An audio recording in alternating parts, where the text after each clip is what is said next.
You know, understanding how great teams are built, it's not just some management skill you read about in a book, it's a genuine superpower in pretty much any collaborative setting you can think of, whether it's a work project, a sports team, anything. So how does a group of random individuals really transform into a high-performing unit? Okay, let's get into it. Oh, we've all been there, right? You're on one team and it feels completely effortless. Ideas just flow, you get amazing things done, and then there's the other kind, the one that feels like walking through mud, just full of conflict and confusion. The difference between those two experiences, well, it's not magic. It's actually about structure, it's about roles, and it's about a journey that's surprisingly predictable. So, first things first, why do we even bother with teams? I mean, why not just let a bunch of brilliant individuals go off and work by themselves?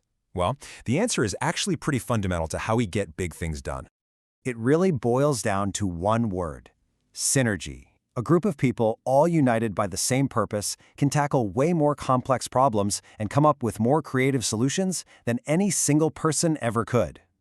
But to really get the best out of that team, you've got to understand its building blocks. Okay, so I want you to think of a great team like the cast of a hit movie. It's not just about cramming it full of A-list stars, right? It's about having the right stars in the right roles.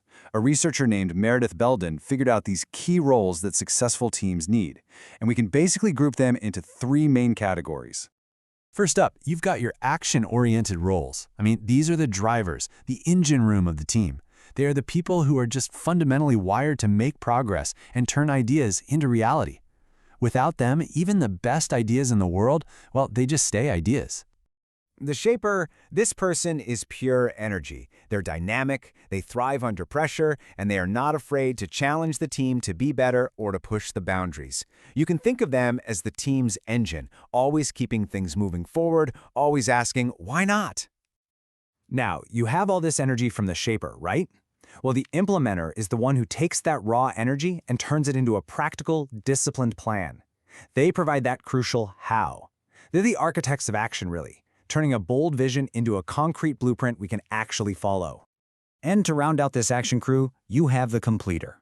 The completer. This is the person who obsesses over the details. They polish that final product, they catch the tiny errors everyone else missed. They're the ones making sure every I is dotted and every T is crossed, which is absolutely crucial for quality. So you've got the push, the plan, and the polish.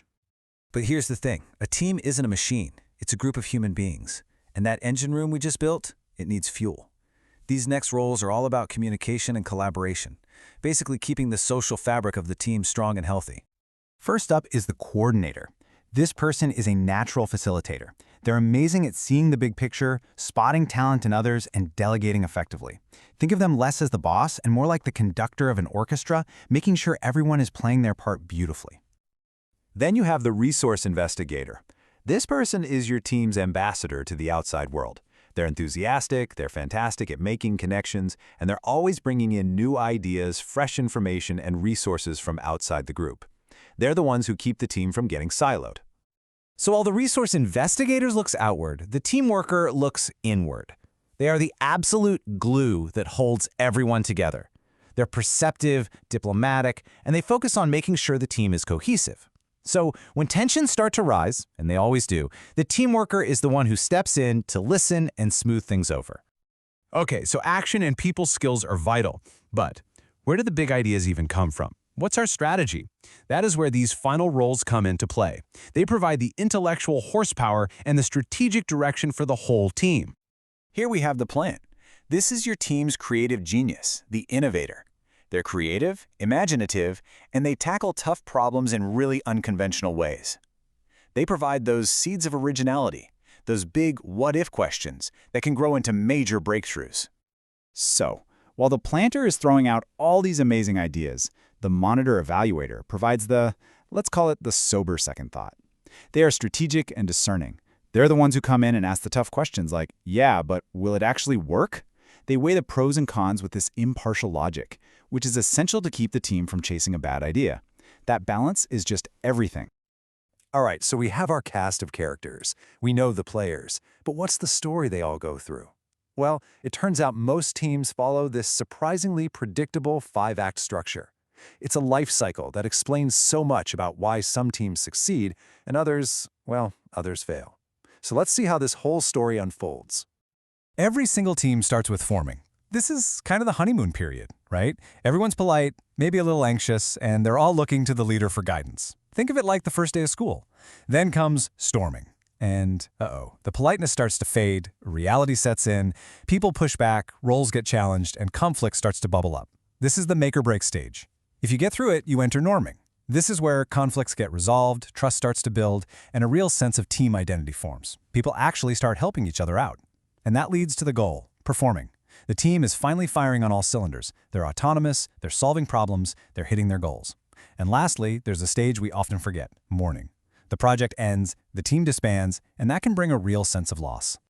Now, I really want to focus on the crucial turning point, which is right here between storming and norming. Storming is where so many teams fall apart. There's this feeling that the task is impossible, conflict is high, it feels personal. But if the team can navigate this, by setting up processes, by learning how to communicate, they enter norming. The conflicts get resolved, support grows, and this belief starts to emerge that, hey, we can do this.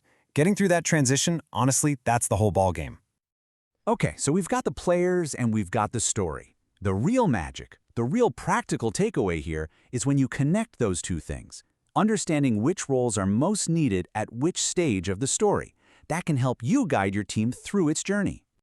So let's see how this all connects. During that uncertain forming stage, when everything's a bit fuzzy, a strong coordinator is an absolute lifesaver to set direction. Then, in that really difficult storming stage, you need both a diplomatic team worker to manage all the feelings and a challenging shaper to forge a path forward through the chaos. And once you finally hit performing, that's when the implementers and completers become absolutely essential to execute flawlessly.